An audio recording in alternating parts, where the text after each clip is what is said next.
Ha! Tak dneska si budu hrát na Mojžíše. Neprojdete! To je jiný film. Špatně.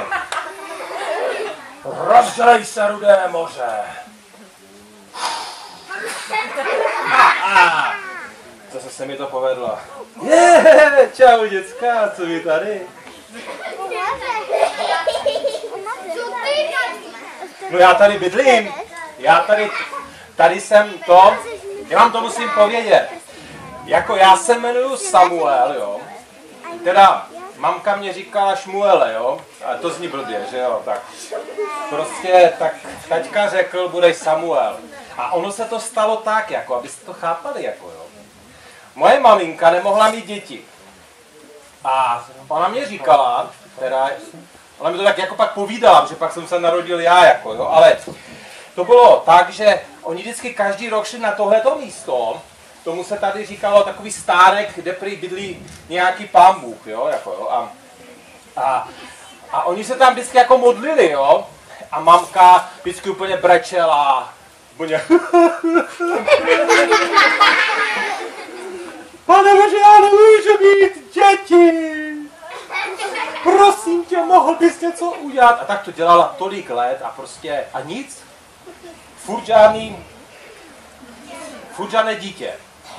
No a tatínek jí říkal, ale Hano, klídek, já tě miluju, když nemáš děcka, to je v pohodě. No ale maminka plakala, dokonce jednou, tam tak, ona už ani neplakala nahlas, ona plakala tak potichu. A byl tam jeden strejda, on se jmenoval Eli, to je takový morous, jo, ale nic jsem vám neřekl. A on si myslel, že ona je normálně opilá. A tak za ní přišel a říká, hele ty ženská, jak to, že tady na místě, kde se modlíme k Pánu Bohu, piješ? A ona se na něho tak nešťastně podívala a říkala, ale já vůbec nepiju. Já jsem nešťastná, já pláču před Pánem Bohem. A Eli se to jako zarazil, protože to bylo trapné, co jí řekl. A říká, tak ať tě Pán Bůh požehná. No a představte si, najednou se něco stalo, mamince začalo takhle růst břicho. No tak ne, takhle asi jako jo. A pak jsem se narodil já. Samozřejmě byl jsem trošku menší, tak asi. No, tak, to se tak jako. A to je jedno. Ale stala se taková divná věc. Maminka říká prostě taťkovi, poslouchej, já když jsem se tam v tom místě u Pána Boha vždycky modlila, tak jsem mu říkala, Pane Bože, jestli mi dáš kluka, tak já ti ho dám a bude ti tam v tom domě sloužit. No, já jsem si to nevybral, já jsem to nechtěl, ale prostě maminka jednoho dne řekla, Šmueli, hrozné jméno, pojď, jdeme do toho stanu tam a já tě tam nechám a budeš se tam učit znát Pána Boha. No kdo by tam chtěl jít? No já ne, já jsem chtěl maminku a tatínka a víte, koho mi tam přivedli? Takového vošklivého, vousatýho chlapa. A říkali, to je strejda Eli a on tě bude učit znát Pána Boha. No, tak vždycky, když tu není, tak já si hraju na hrdiny. Třeba Jozue, jako jo, to byl takový válečník a prostě já tam všecko sekám, ty Filištínce, Egypťany. A pak přijde Eli a prý budeš se učit znát Pána Boha. No, já vůbec nevím, jak se to dělá, jako jo. No, mám podezření, počkejte ticho.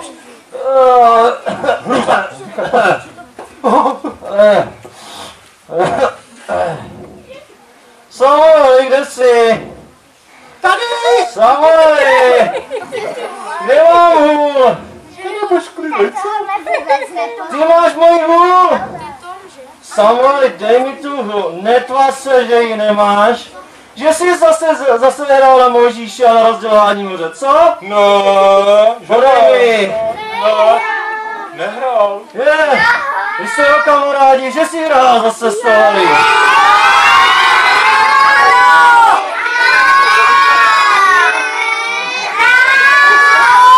A to je jedno, já bych mu to stejně odpustil. Samé. A co jsi to dělal? Co jsi to zase vyprávěl, no? Tak jsem. No, já jsem zaslechl něco o starém Morozovi. A to já jsem mluvil o tom koni tam, co má ten soused. Já ti dám koně. No, tak samé. No, já chci koně.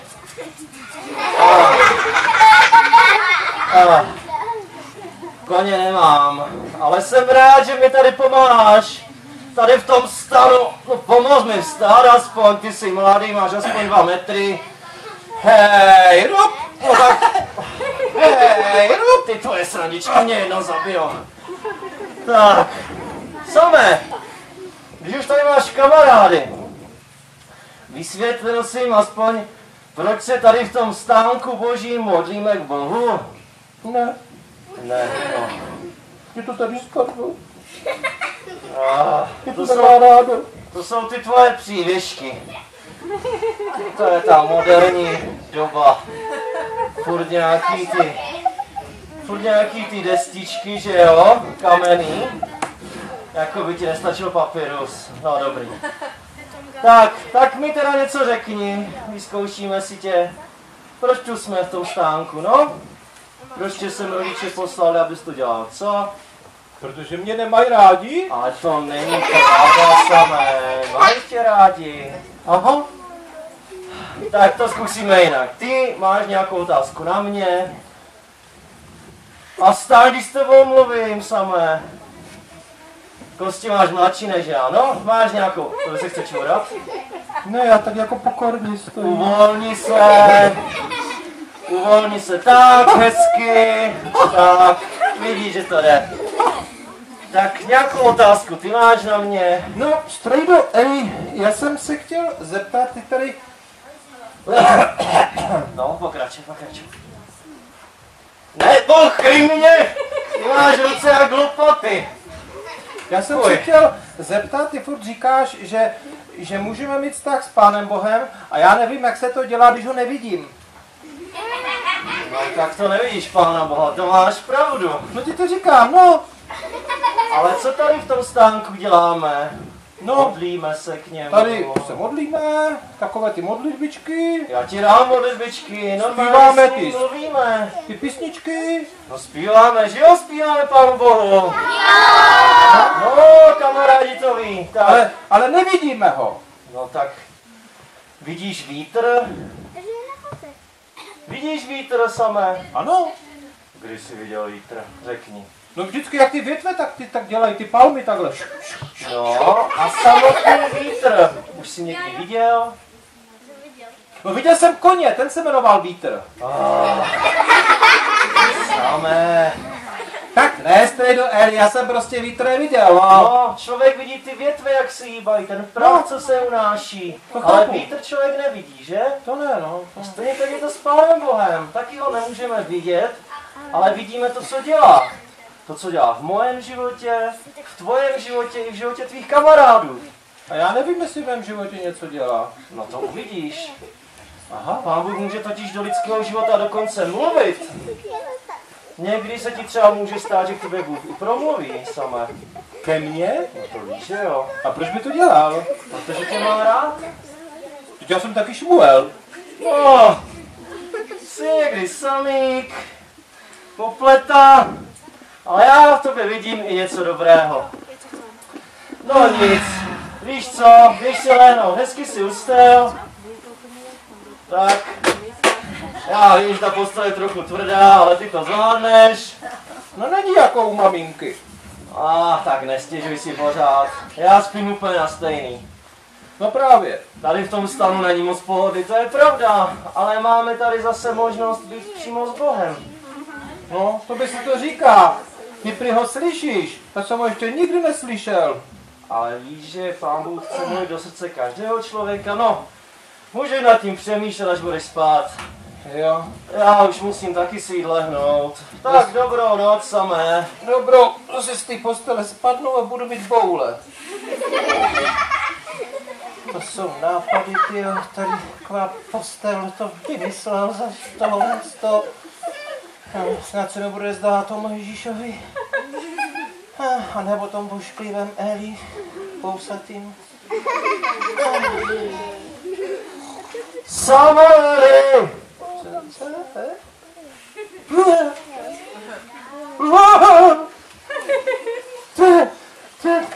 Je šílený, tyjo. Ani mi vyspat nenechal.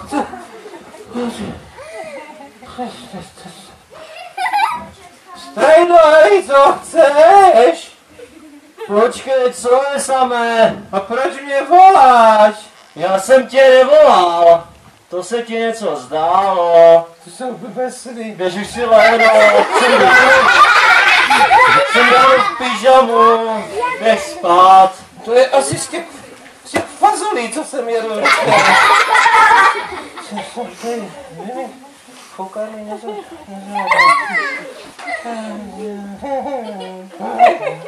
Samueli! Co ty už zase? Ale tohle nejsou fazole. Ty tě vůbec ani nevidím. Strejdo, co chceš? Co je samé? Co je? Proč mě furt budíš? Já tě nebudím samé. Už mě to začíná vytáčet. Ty voláš samé, tak vstávám. No. Já jsem tě nevolal, spal jsem, stejně jako ty. Prosím tě, uklidni se, dej si nějaký prášek nebo něco. Už si dám prášek. A Že mě běž někdo volá? spát. Oni tu... Ty volá, tady je furt. Pán Bůh nevolal! Jste chytráci tady. Pán Bůh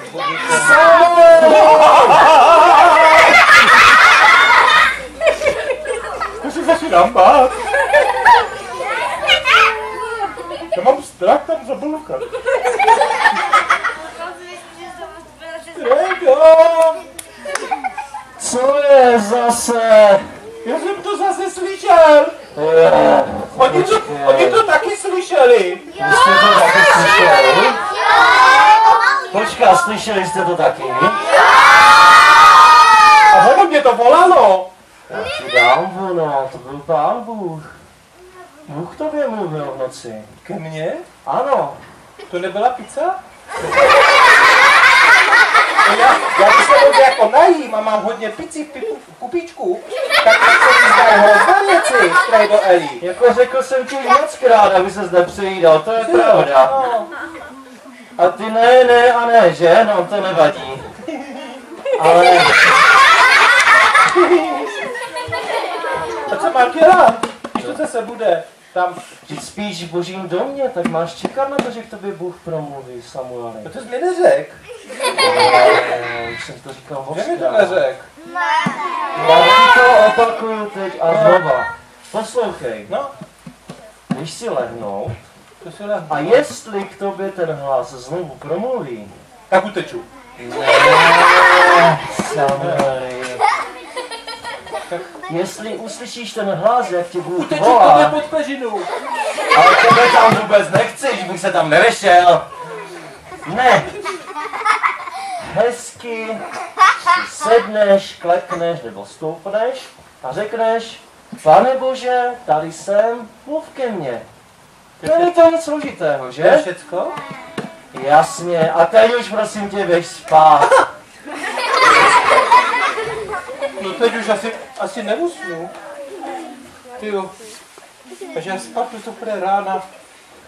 Probudím egyptského faraona v Egyptě.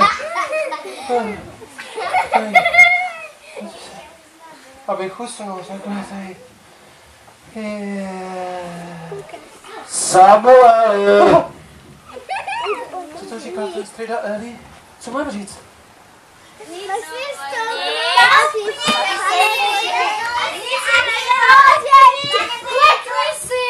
Já se bojím.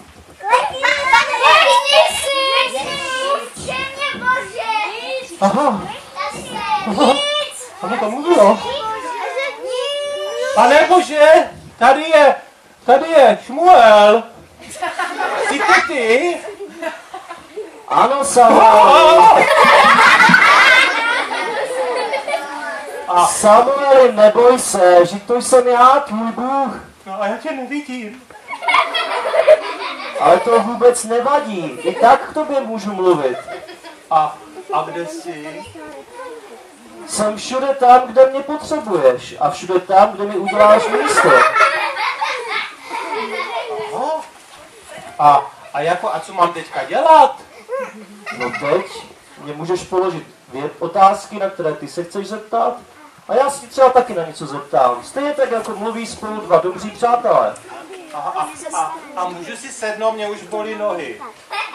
Můžeš si určitě sednout. Ty jsi takový hodný. To víš, že jsem hodný. A já jsem se chtěl zeptat, a ty si fakt jako rozdělal to Rudé moře, když tam byl ten Mojžíš? No a kdo myslí, že to udělá? Že to byla náhoda, že foukl vítr a najednou všichni prošli? A takže zase foukl vítr a utopilo se v tom celé faraonovo vojsko? No, Jeremiáš říkal, že mu jeho strejda Elihu říkal, že mu říkal Abšalón, že prý se to vůbec nestalo, tak jsem nevěděl. To víš, že se to stalo a stalo se spousta dalších věcí a velkých zázraků.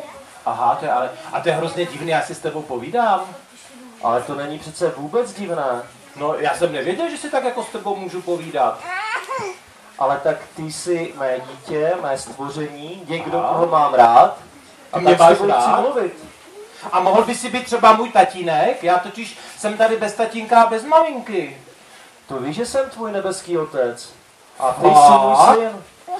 A to ti můžu říct úplně všechno, čeho se třeba bojím? No určitě, můžeš začít. No, já se někdy bojím strejdy Eliho, on má hrozné bouci. A plácá mě klackem přes zadek. Ale Eli tě má taky rád, on to dělá jen tak z legrace. No to je fakt pěkná legrace, teda, pane bože. A můžu ti teda říkat tatínku, jo? No určitě, já budu moc rád. Můžeš mi říkat táto, otče, tatínku. Ty jo. A to už bych nebyl sám, že? Ty nebudeš nikdy sám. No Když tak... mi uděláš místo ve svém srdci, Aha. tak já budu bydlet v tvém srdci a budu ti vždycky blízko. No to já si chci s tebou povídat a chci, abys byl blízko. Já jsem se tady někdy v noci bál a já jsem i plakal. Já jsem normálně plakal, víš to? To vím moc dobře, protože jsem slyšel tvůj pláč. Fakt? A schválně, když jsem plakal naposledy? No, myslím, že to bylo před chvilkou, když se z mě lekl. To je pravda, no. To jsem se tak lek. Pojď, jsem se leknul. Jsem se lek, no prostě. Samé, Samueli, No, víš, že se už nemusíš bát? no, A jsi na místě, kde jsem ti blízko. Jsi v božím domě, kde se lidé modlí. A to je místo, které mám moc rád. A mám moc rád, když ty sám se modlíš a přicházíš za mnou. takže modlitba není takové to, jak musím říct, Pane Bože, prosím tě, děkuji ti za tohle jídlo a děkuji ti, že nás máš rád a děkuji ti za dnešní den a ben. To jako nemusím říkat tyhle ty říkanky. No, můžu ti říct pravdu. No, U takových modliteb se někdy radši zatpou uši. že jo? A já totiž mám rád, když se ke mně lidé modlí upřímně. Když to, co říkají, myslí vážně. A i když to třeba neumí, ale řeknou třeba jenom jednou větou to, co mají na srdci.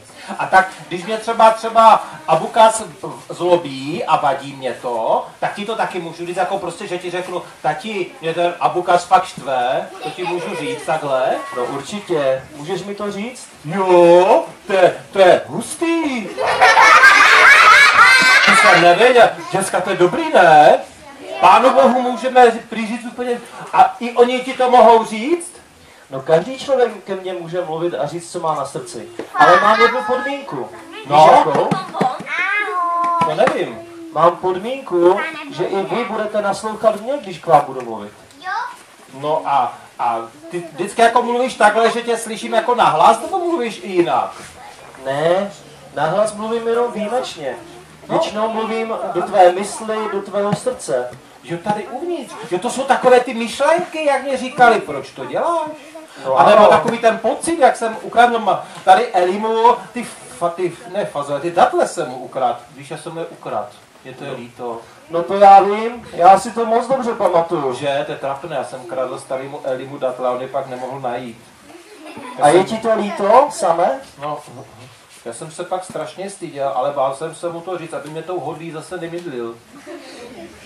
Takže je ti to líto. No hrozně, já jsem prostě pak úplně chtěl utíct k mamince, protože jsem si říkal, já jsem tak strašný, já prostě jsem lhal Elimu, kradl jsem mu datle a taky jsem o něm říkal, že je škaredej a vousatej.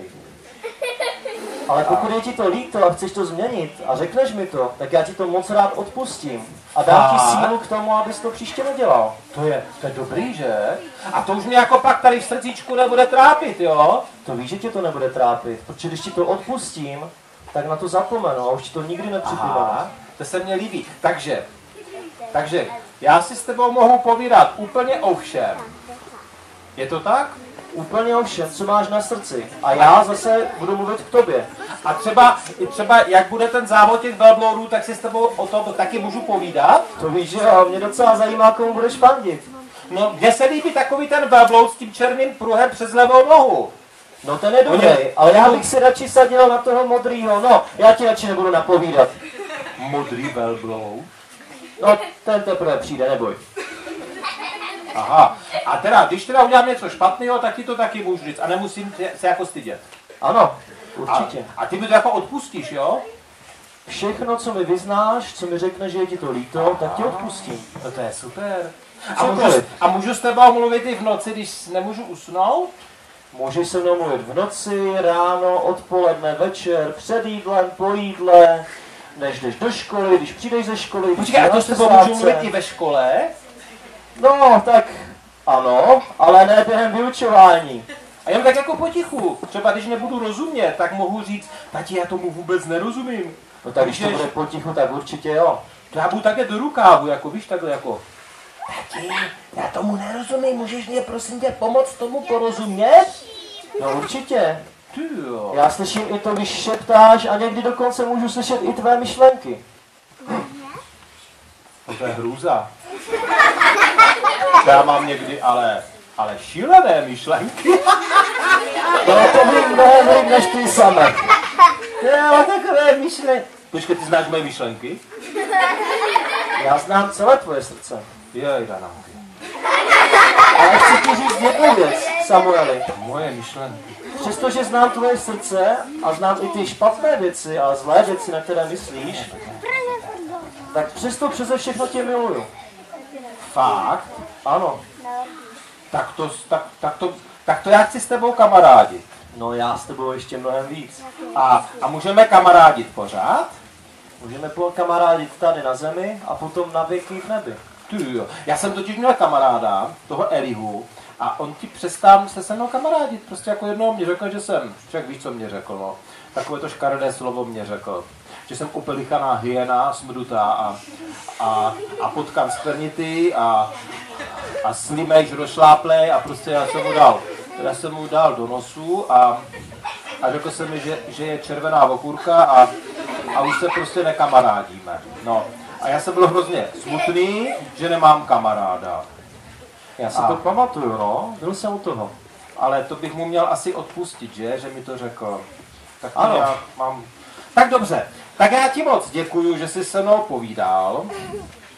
Dobře, těším se na tebe ráno, až staneš, že si zase popovídáme. Už ráno?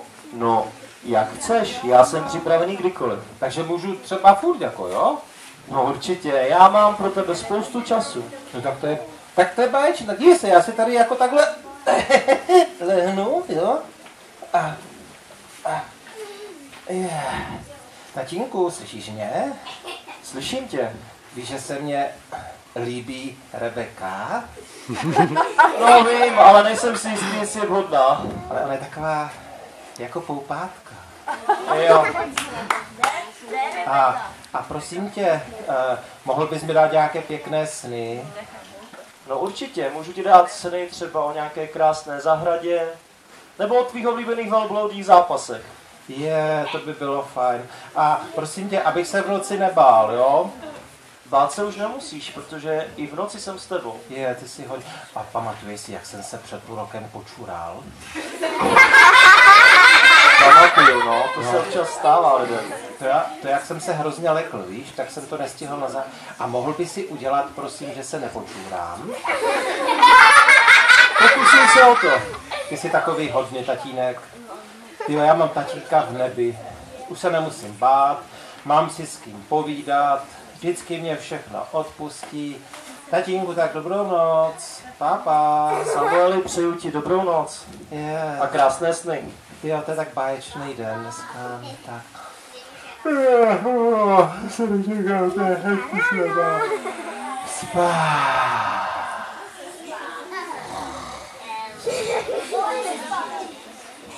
A děti, vy, co jste ve stanu, mám na vás otázku. No, Slyšíte mě? já si zastanem asi tom. Chcete mě mít jako svého nebeského tatínka? Tak já nechám Eliho, aby vám k tomu ještě něco řekl. Eli, mám pro tebe úkol. Teď je noc. Ale už to není tak hrozný. Není tak pozdě. A ty tady jako budeš na mě mluvit i v noci? No, když budu potřebovat, tak tě někdy i zbudím. Eli, máš tam spoustu kamarádů, kteří by chtěli vědět o tom, jak mě znát jako svého tatínka. Můžeš jim to vysvětlit? Aha, že... Jako myslíš tady tyhle ty? No to víš, že jo. Myslím přesně ty, kteří stojí a sedí proti tobě.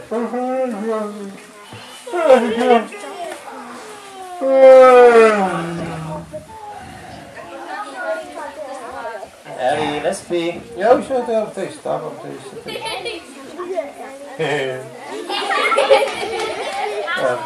Takže, jak řekl tatínek, tak vám mám říct, že ať si stoupnou všichni vedoucí a vedoucí skupin, raz, dva, tři teď, vedoucí skupin a dospělí. Tak, teďka se všichni na ně podívejte, jsou krásní, že? No, ale poslouchejte. Každý z vás, kdo by chtěl se naučit si s Pánem Bohem povídat, tak můžete jít za někým tady z těch vedoucích, anebo za mnou a my se budeme s vámi s Pánem Bohem povídat o tom, co vás trápí a co byste potřebovali, aby se ve vašem životě třeba změnilo, nebo cokoliv. Rozumíte tomu? Takže kdo chce se naučit s Pánem Bohem povídat a mít s ním kamarádský vztah, tak běžte za někým tady z těch vedoucích, anebo zase jdou za mnou. Tak, děkuji vám, že jste tady byli.